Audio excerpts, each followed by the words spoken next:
प्यारे साथियों, good morning. आज 15 फरवरी है साथियों, और डेली करंट अफेयर्स में आप सभी का स्वागत है। मैं उदित आप सभी का स्वागत करता हूं। साथियों, हर एग्ज़ाम्स के लिए, चाहे आप किसी भी गवर्नमेंट कम्पिटिटिव एग्ज़ाम की तैयारी कर रहे हैं, ये करंट अफेयर्स वीडियोस हर एग्ज़ाम के लिए रामबाण साबित होगा। इसमें मैं कंप्लीट ऑलराउंड आपका GK, static GK, current affairs पूरी चीज़ें रिवाइज कराता हूँ। डेली आप इस क्लास को जरूर देखा करिए प्यारे साथियों। आज की क्लास को आप लास्ट तक देखिए साथियों, एक बार वीडियो को लास्ट तक देखिएगा, आपके बहुत ही हेल्पफुल ये वीडियो होने वाला है। चलिए स्टार्ट करते हैं। उससे पहले हमारा आज का मोटिवेशनल देखते हैं क्या है। पतझड़ हुए बिना पेड़ पर नए पत्ते नहीं आते साथियों। ठीक उसी तरह साथियों, बिना परेशानी और कठिनाई सहे बिना इंसान के अच्छे दिन नहीं आते हैं। इसलिए साथियों, अभी आपका संघर्ष का दिन है। जितने भी हमारे स्टूडेंट हतोत्साहित हैं, निराश हैं, निगेटिविटी में जी रहे हैं, आपको बता दूं कि आप लोग कड़ी मेहनत करिए, रेगुलर पढ़िए, टाइम टेबल बनाइए, प्रॉपर पढ़िए। आप यकीन मानिए साथियों, आप लोग जरूर सेलेक्ट होंगे, आपका सिलेक्शन होगा। आप लोग परेशान मत होइए, ठीक है। चलिए क्विक रिवीजन कर लेते हैं फटाफट 14 फरवरी का, फिर आगे बढ़ते हैं। ज़रूरी रहता है कि हमने जो पढ़ा है उसका रिवीजन किया जाए। ज़्यादा पढ़ने से बेहतर है हम जितना पढ़े उसको याद रख सके, इसलिए रिवीजन ज़रूरी है। पीएम सूर्य घर मुफ्त बिजली योजना मोदी जी ने लॉन्च किया। राष्ट्रीय महिला दिवस प्रतिवर्ष 13 फरवरी को मनाया जाता है, और अंतर्राष्ट्रीय महिला दिवस 8 मार्च को मनाया जाता है। तो ये दोनों नोट कर लीजिए। और फुटबॉल खेल को बढ़ावा देने के लिए शिक्षा मंत्रालय ने फीफा के साथ समझौता किया है। भारत के पहले सीडीएस जनरल बिपिन रावत की प्रतिमा का अनावरण किया गया देहरादून में।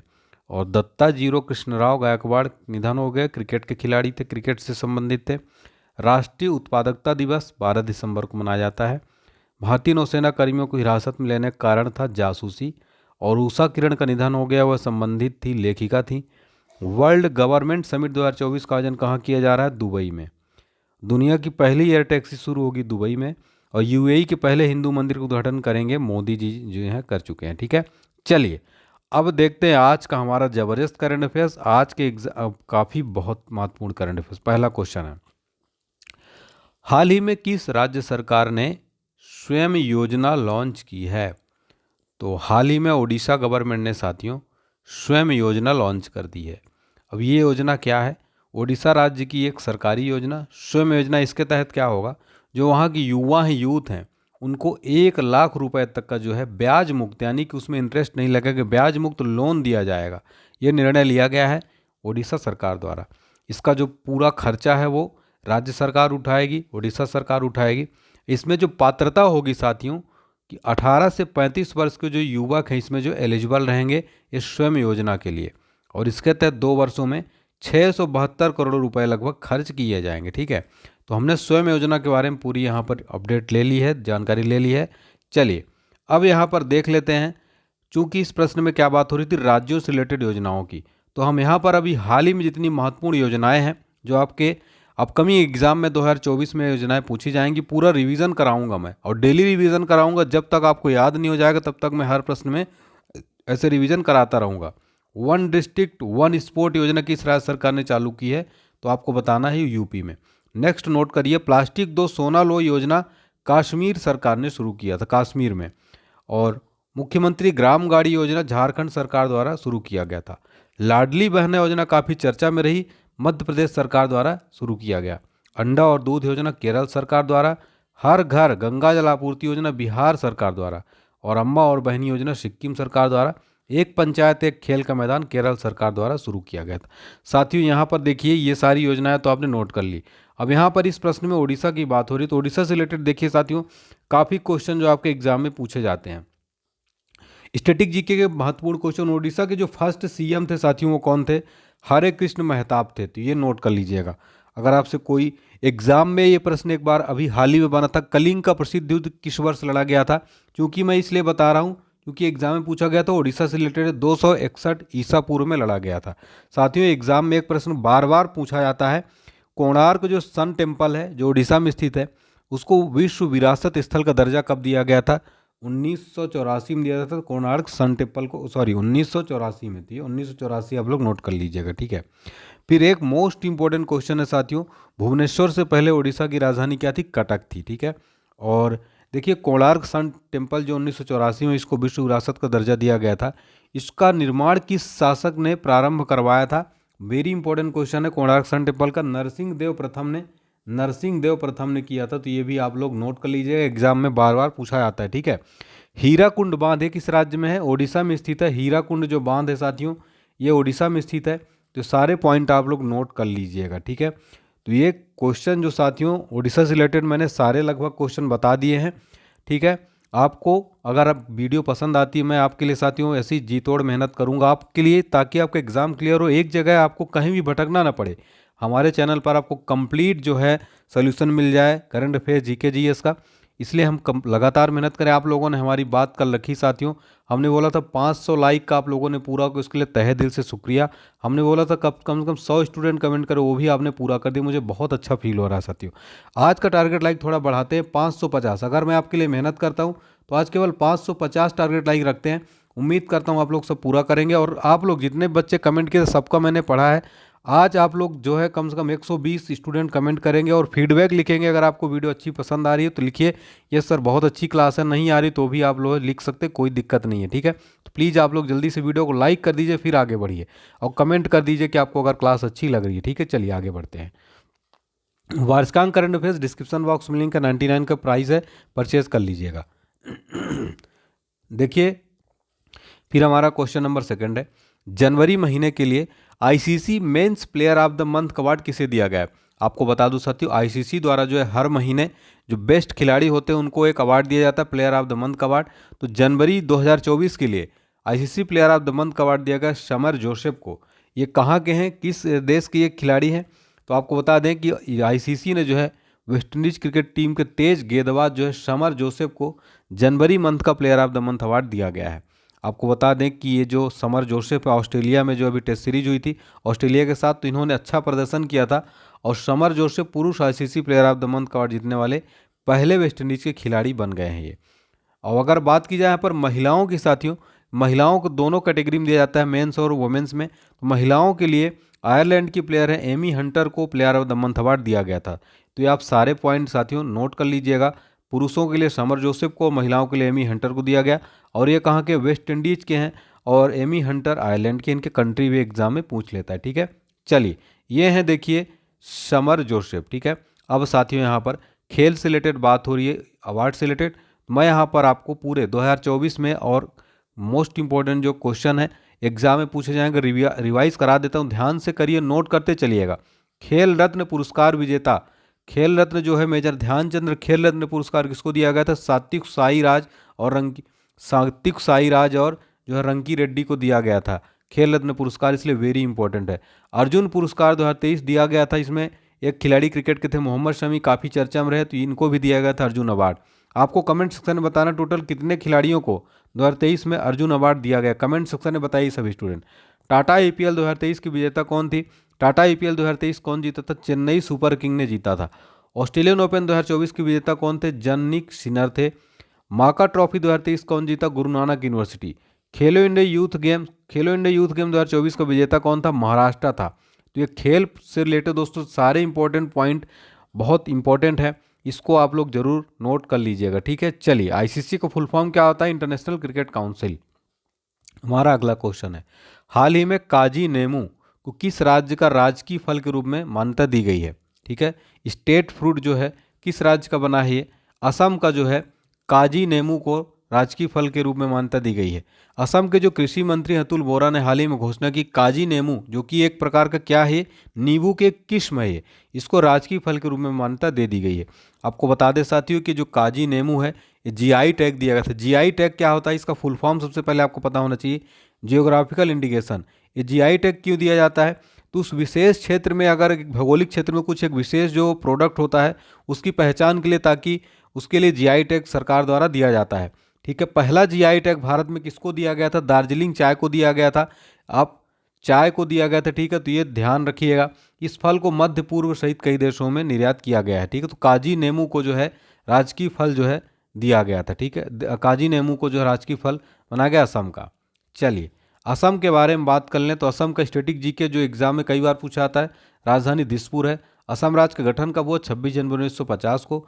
वेस्ट बंगाल और असम किस वर्ष में बनाए गए थे? 1905 में। असम राइफल्स के संचालन को कौन नियंत्रित करता है? रक्षा मंत्रालय। असम की कोकिला किसको जाना जाता है? दीपाली बोर ठाकुर को। असम राइफल्स की स्थापना किस वर्ष हुई थी? सन 1835 में हुई थी। ये वेरी इंपॉर्टेंट क्वेश्चन है। असम के पहले सीएम कौन थे? श्री गोपीनाथ बोरदोलोई जी। असम का राजकीय पशु कौन सा? एक सींग वाला गैंडा। और आप लोग कमेंट करके भी बताइए असम के वर्तमान मुख्यमंत्री कौन है, कमेंट सेक्शन में बताइए। असम के वर्तमान, आप लोग कमेंट क्यों नहीं करते हैं? कमेंट करेंगे आपको चीज़ याद रहेगी, इसलिए ज़्यादा से ज़्यादा बच्चे कमेंट करिए असम के वर्तमान मुख्यमंत्री कौन है। अगला क्वेश्चन है, भारत किस द्वीप समूह पर नया नेवल बेस स्थापित करने जा रहा है? उत्तर है मिनिकॉय और अगत्ती। भारत सरकार जो है इसमें नया एक नेवल बेस स्थापित करेगा।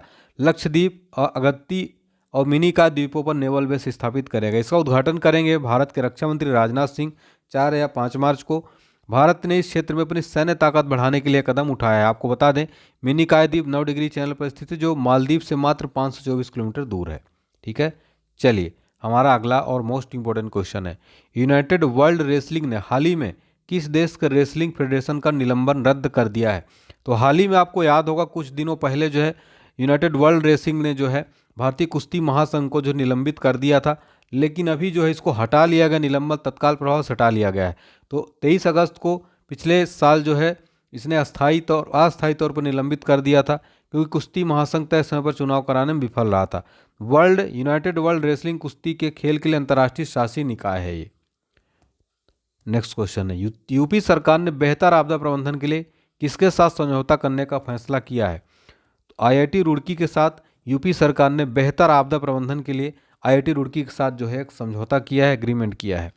ठीक है, इस एमओयू पर हस्ताक्षर जो है आयुक्त कार्यालय और आईआईटी रुड़की के बीच किया जाएगा। ठीक है, इसका उद्देश्य क्या है? इसका उद्देश्य है साथियों आपदा आने से पहले हताहतों की संख्या को कम करने और लोगों को सुरक्षित स्थानों पर जो है स्थानांतरित करना। Next important question, Gupteshwar forest किस राज्य में, जिसे राज्य के बायोडायवर्सिटी हेरिटेज साइट के रूप में नामित किया गया है? तो गुप्तेश्वर फॉरेस्ट जो है ये ओडिशा राज्य में स्थित है, जिसको अभी बायोडायवर्सिटी हेरिटेज साइट के रूप में जो है नामित किया गया है। ठीक है, तो आपको बता दें कि ओडिशा जैव विविधता बोर्ड के अनुसार लगभग ये क्षेत्र 608 जीव प्रजातियों का निवास स्थल है। गुप्तेश्वर फॉरेस्ट ओडिशा के कोरापुट जिले में स्थित है। ठीक है, तो ओडिशा राज्य सरकार ने हाल ही में गुप्तेश्वर फॉरेस्ट को राज्य के चौथे बायोडायवर्सिटी हेरिटेज साइट के रूप में नामित किया है। चलिए अगला क्वेश्चन है, हाल ही में आईसीएआई के नए अध्यक्ष कौन बने हैं? तो देखिए आईसीएआई का सबसे पहले आपको फुल फॉर्म पता होना चाहिए, institute of chartered accountants of India इसका फुल फॉर्म होता है। तो हाल ही में जो है आईसीएआई के नए चेयरमैन बन गए हैं रणजीत कुमार अग्रवाल। ठीक है, तो आपको बता दें कि आईसीएआई ने रणजीत कुमार अग्रवाल को नया अध्यक्ष बना दिया है और ये 72वें अध्यक्ष चुने गए हैं। पिछले 24 वर्षों में एक प्रैक्टिसिंग चार्टर्ड अकाउंटेंट है जो आईसीएआई कंपनी के सचिव और दिशा के रूप में योग्यता भी रखते हैं। वह इससे पहले लगातार 3 बार जो है आईसीएआई के सेंट्रल काउंसिलिंग में कार्य कर चुके हैं। आईसीएआई इसका मुख्यालय नई दिल्ली में है। इसकी स्थापना हुई थी 1949 में। अब इस प्रश्न में नियुक्तियों से रिलेटेड बात हो रही है साथियों, तो हम पूरी नियुक्तियां अभी हाल ही में जो ही हैं एग्जाम में आपके पूछी जाएंगी, रिवीजन करा देता हूं और मैं इसको हमेशा रिवाइज कराऊंगा जब तक आपको याद नहीं हो जाएगा, आप एग्जाम में गलती ना करें। 16वें वित्त आयोग का अध्यक्ष कौन बने? डॉक्टर अरविंद पनगड़िया। सीआईएसएफ की प्रमुख कौन बनी है? नीना सिंह। बांग्लादेश की प्रधानमंत्री हाल ही में कौन बनी? शेख हसीना। छत्तीसगढ़ के हाल ही में नए मुख्यमंत्री कौन बने? विष्णुदेव साई। यूरोपीय निवेश बैंक के अध्यक्ष हाल ही में कौन बने हैं? नादिया कैल्विनो। रक्षा मंत्रालय के महानिदेशक बने समीर कुमार सिन्हा। रेलवे बोर्ड के सचिव बने हैं अरुणा नायर। ठीक है, तो ये मोस्ट इंपॉर्टेंट नियुक्तियां हैं साथियों, आपको जरूर याद रखनी है दोस्तों। ठीक है साथियों, अभी तक आपने इस वीडियो को लाइक नहीं किया है, 550 का टारगेट लाइक है आज को, उम्मीद करूंगा सब लोग पूरा करेंगे और कम से कम ज़्यादा से ज़्यादा बच्चे कमेंट करिएगा। 120 कमेंट तो कम से कम आने चाहिए, कल आप लोगों ने 100 कमेंट किए थे। चलिए अगला क्वेश्चन है, 20 लाख करोड़ रुपए का मार्केट कैप हासिल करने वाली पहली भारतीय कंपनी कौन बनी? तो 20 लाख करोड़ रुपए का मार्केट कैप हासिल करने वाली पहली भारतीय कंपनी रिलायंस बन गई है। देखिए ये आपको बता दें कि ये ऐसा करने वाली पहला भारतीय स्टॉक बन गया 20 लाख करोड़ मार्केट कैप पार करने वाला। आपको बता दें कि 20 लाख करोड़ रुपए का बाजार पूंजीकरण करने वाली पहली जो है लिस्टेड कंपनी बन गई है। ठीक है, चलिए अब यहाँ पर भारत प्रथम से रिलेटेड है, तो यहाँ पर मैं आपको मोस्ट इंपोर्टेंट करंट अफेयर्स करा देता हूँ। यूसीसी लागू करने वाला पहला राज्य कौन बना है? उत्तराखंड बन गया है। पहली महिला एडजुटेंट कमांडर कौन बनी? मनीषा पाढ़ी। नेक्स्ट है, भारत का पहला सौर ऊर्जा शहर कौन बना है? सांची। साथियों, जितने भी क्वेश्चन करा रहा हूँ ये वेरी वेरी इंपॉर्टेंट है। पहली कैनबिस मेडिसिन परियोजना जम्मू एंड कश्मीर ने लॉन्च की। सबसे बड़ा टाइगर रिजर्व दमोह। और भारत का पहला आर्द्रभूमि शहर बना उदयपुर। पहला एआई स्कूल तिरुवनंतपुरम केरला में जो है खुलेगा। ठीक है साथियों, ये जितने क्वेश्चन आने वाले एग्जाम में 100% इनकी श्योरिटी के एग्जाम में आएगा। वीडियो हमारा आप डेली देखा करें मॉर्निंग में साथियों। ऑलराउंडर रहेगा, पूरा कंप्लीट कवरेज रहेगा ऑल एग्जाम के लिए। इस वीडियो को आप कम से कम अपने 5 मित्रों के साथ जरूर शेयर करिए। नेक्स्ट है, विश्व रेडियो दिवस प्रतिवर्ष कब मनाया जाता है? विश्व रेडियो दिवस प्रतिवर्ष 13 फरवरी को मनाया जाता है। ठीक है, तो आपको बता दें कि विश्व रेडियो दिवस जो है दुनिया भर के लोगों को सूचित, मनोरंजन और शिक्षित किया है। संयुक्त राष्ट्र महासभा ने जो है सभी के लिए सूचना, मनोरंजन, शिक्षा के स्रोत के रूप में रेडियो के महत्व को मान्यता देते हुए 14 जनवरी 2013 को विश्व रेडियो दिवस के प्रस्ताव को अपनाया था। देखिए, वर्ल्ड रेडियो डे जो है प्रतिवर्ष 13 फरवरी को मनाया जाता है। अब आज का क्वेश्चन है आपके लिए, राष्ट्रीय महिला दिवस प्रतिवर्ष कब मनाया जाता है? और इसके अलावा जो मैंने सारे क्वेश्चन पूछे थे साथियों, उन सब का भी आपको आंसर देना है साथियों। ठीक है, और आपने वीडियो लाइक नहीं किया है तो प्लीज़ लाइक करिए। 550 का टारगेट लाइक है साथियों, इसको पूरा करेंगे। पहले आपने पूरा किया, उसके लिए हाथ जोड़ के बहुत बहुत आभार। और आप लोग कमेंट करिए, वीडियो को शेयर करिए कम से कम अपने 5 मित्रों के साथ, जितने भी फ्रेंड्स तैयारी कर रहे हैं। और चैनल को सपोर्ट करिए साथियों, ज़्यादा से ज़्यादा सब्सक्राइब करवाइए चैनल को। ठीक है, थैंक यू सो मच साथियों।